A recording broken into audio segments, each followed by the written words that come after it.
Hey guys, Chris Larsson, Oswego Real Estate Group. Hope everybody's doing great today. Hey, I'm in the Westlake neighborhood today, walking around a little bit, out previewing some property for a client. I just wanted to go over kind of my cons list of Lake Oswego. I just created a pros. You check that out right here. But I also have made a cons list, which, you know, there's pros and cons to everything in life, and you know, Lake Oswego is no different. But so my 5 cons to living in Lake Oswego are as follows. Number one, cost of a home. We are definitely one of the most expensive communities, neighborhoods in Lake Oswego.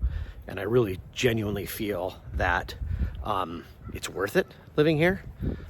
There's no doubt you can buy another piece of property or a different home in a different community for less money. I was just out showing a client property over the weekend, and we looked at literally almost the exact same property. One was in Bull Mountain. It was about 4,000 square feet, 5 beds, 3 full baths, built in the late 90s, and one was here in Lake Oswego. I mean, it literally, they were built within 5 years of each other. They were updated from the 90s, and one was, the one in Lake Oswego was $1,150,000, and the one in Bull Mountain was $995,000. So we were literally off by about 15%. So it just kind of gives you an idea of the valuation differences between Lake Oswego and let's say Tiger or Bull Mountain or some of the other areas. And as the further you get away from LO, the more those disparaging differences are going to be. But anywho, so cost of homes, yeah, we're spendy, and we're some of the most expensive real estate in the Portland metro area. So you're going to definitely get less for your dollar in LO than you would, say, a Westland or a Tiger or Tualatin. And sometimes when people come in and start looking, coming from maybe the Midwest or you know, the South, where homes are a little bit cheaper, we have to end up eventually maybe segueing out of Lake Oswego into Westland or Tiger or Tualatin to kind of give them either more square footage or a newer home, because most of Lake Oswego was built in the 60s, 70s, or 80s. So like the neighborhood I'm walking around in right now at Westlake, this was all built in the 80s, some of it early 90s. So a little bit more traditional floor plans, lower ceilings, narrower hallways.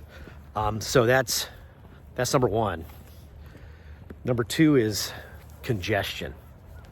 So as we've grown, as Lake Oswego continues to grow, and as we've built out every little last shred of land, and we've taken older homes on bigger parcels and we've partitioned them into 2-lot subdivision, you know, partitions, 3-lot, 4-lot subdivisions, we've added more people to Lake Oswego.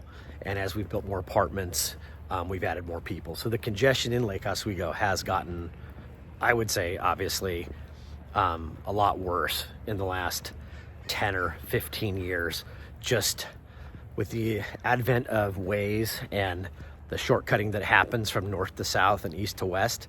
There's a lot of people now coming through Lake Oswego, avoiding the freeways. So it just has gotten busier. That happens mainly around rush hour. So, you know, it's not all day, but definitely during rush hour, it definitely gets a little bit busier. So congestion is definitely number 2. Number 3, if you're a night owl, Lake Oswego is a bedroom community, and we go to bed very early. The average restaurant here closes down.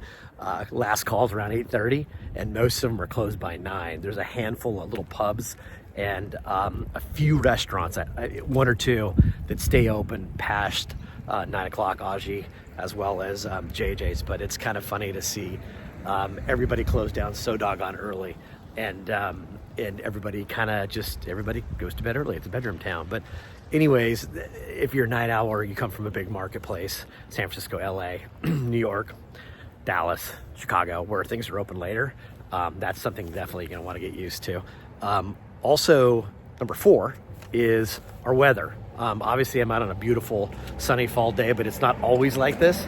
It tends to be these tend to be the exception, not the rule, in the fall and winter. And if you're coming from a sunnier marketplace as San Diego and LA, Phoenix, even east of the Cascades, prepare yourself. It gets gray and it gets drizzly and it gets a little depressing. I always tell clients, like, hey, when you move out, you definitely, your first winter, you're going to want to plan a trip to Hawaii or Mexico or Scottsdale or someplace just to kind of break up the monotony of our winters, because our winters are pretty doggone brutal from the rain standpoint. But our summers are great. Our springs are great. We get sometimes these late falls. You get a little bit Indian summer into mid-October, late October, where you can get up into the 70s, 75, 80, which is always really nice to have. So anyways, that is, the weather is definitely a consideration. My fifth and final con is our property taxes. So Oregon is one of a handful of states that doesn't have a sales tax, which is fantastic, but we kind of have high property taxes. We're I think in the top 10 for property taxes in Clackamas County, where Lake Oswego's at, is not cheap. It is, I feel like, pretty expensive. And the way we do our property taxes here, it's not like in California, where if you buy a house for $1 million and your property taxes, let's say about 1% of the sales price, so it's $10,000, and you sell it 4 years later for $2 million, and that new buyer comes in and they're going to pay around $20,000. If it goes up in value, the property taxes go up in value. If it goes down in value, the property taxes go down in value. So that is definitely not how it works here. We work more on a weighted average of the homes that are around your particular piece of property, meaning that they take the neighborhoods, they average their valuations, and then based on what's around you, you are then assessed accordingly. So the maximum that those taxes can go up per year, it's a state law, is 3.5%. But what people don't realize is the second you pull a permit and you go ahead and start doing remodel work, that gives the county an opportunity to come in and reassess you. And once they come in and reassess you, they come up with a new valuation, and your property taxes go up. And they definitely go up more than 3.5%. Prime example is we just personally got done doing a massive renovation. We added a bathroom, we moved a bathroom, added some additional square footage, added a pool, spent about 9 months remodeling an 80s home over off of Childs Road. And I'll tell you what, our taxes were around a little over $10,000 a year when we originally bought the home a year and a half ago.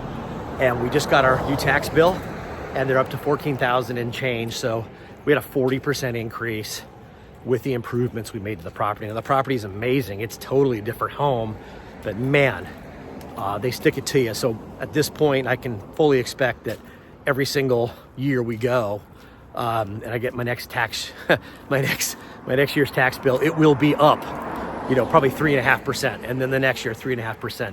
I figure they just don't go down, which is common, but in pretty much, I think, most municipalities around the country. But what I figured is about every 10 to 12 years, your tax bill is going to double at the rate they're going. They never seem to go backwards. They always seem to just go forward. So those are my 5 big cons to living in Lake Oswego. I also have a pros, the advantages of being in Lake Oswego. You can look at that video here. And then if you want to learn more about this neighborhood, Westlake, I'll go ahead and leave a link here as well, so you can go ahead and check out Westlake. But hey, if you like what you're seeing and you've been on our channel before and you think what you're getting is valuable, if you're thinking about moving to Lake Oswego from elsewhere in Oregon or Portland, or you're from out of town and you're thinking about reloading your family here, I've been here my whole life. I did a little stint in LA for about 5 years, but I brought my wife and my family back up here, and we've been here now for over 20 years, and I love it. My kids are in the same schools that I was in, and it's been a real blessing. So it's a great community if you're thinking about potentially relocating up here. I highly recommend it. And if there's anything I can do, any questions I can answer, feel free to text me, call me, shoot me an email. I'd love to help out. I am genuine. I really take on one client at a time, and I don't have a big team. I have myself and a transaction coordinator. So if you hire me to help you move or reload to LO and find that perfect property, you get me, my full attention, not someone that works for me, not a referral, but me, Chris Larsson, Mr. Lake Oswego. So I hope everybody has a great day, and I look forward to doing more videos and educating everybody out there about Lake Oswego and the disadvantages of living in Lake Oswego, as well as the advantages of living in Lake Oswego. So everybody have a great day. Stay safe. Thanks for tuning in.